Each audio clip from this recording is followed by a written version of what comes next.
We are facing exponential technological change, and it's only just the beginning.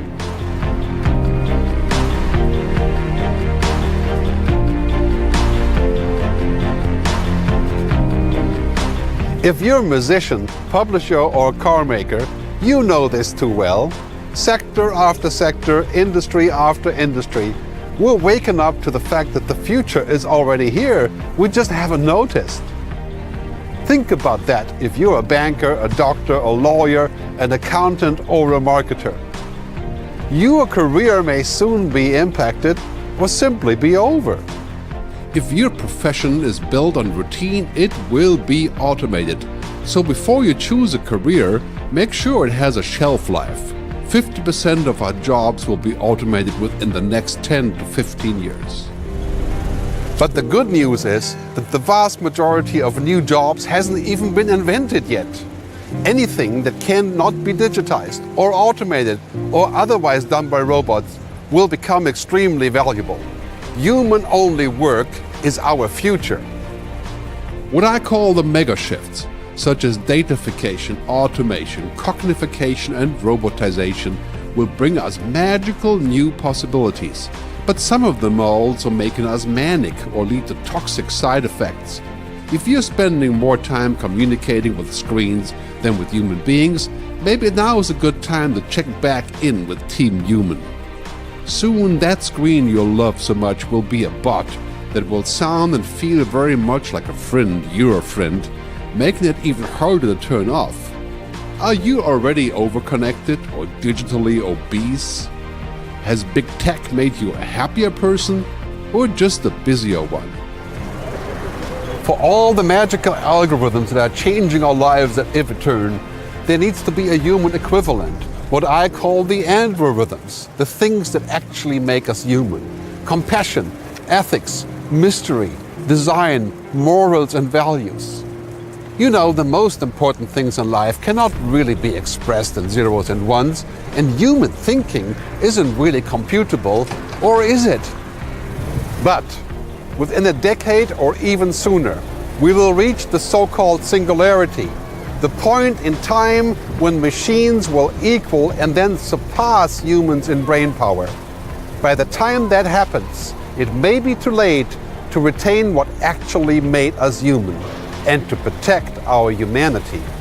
Brain-computer interfaces, nanobots in our bloodstream, microchip implants, and soon human genome editing. Maybe we are the last unaltered generation of humans to inhabit this planet. Will it be possible to remain human as we currently define it? Will we be better off in a machine-led era without any human free will, beliefs, mistakes, or inefficiencies?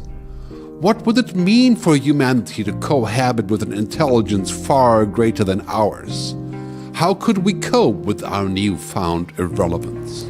Whatever challenges we face now with technology are nothing compared to what's coming down the pipe. Forget about emails and apps. There's a whole tsunami of voice and thought-controlled technologies already leaving Santa Claus's factory. You may have not written to him, but he knows your address.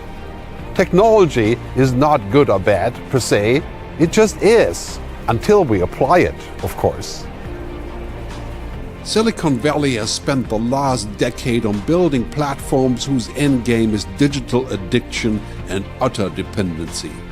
Maybe now is a good time to have a conversation about digital ethics.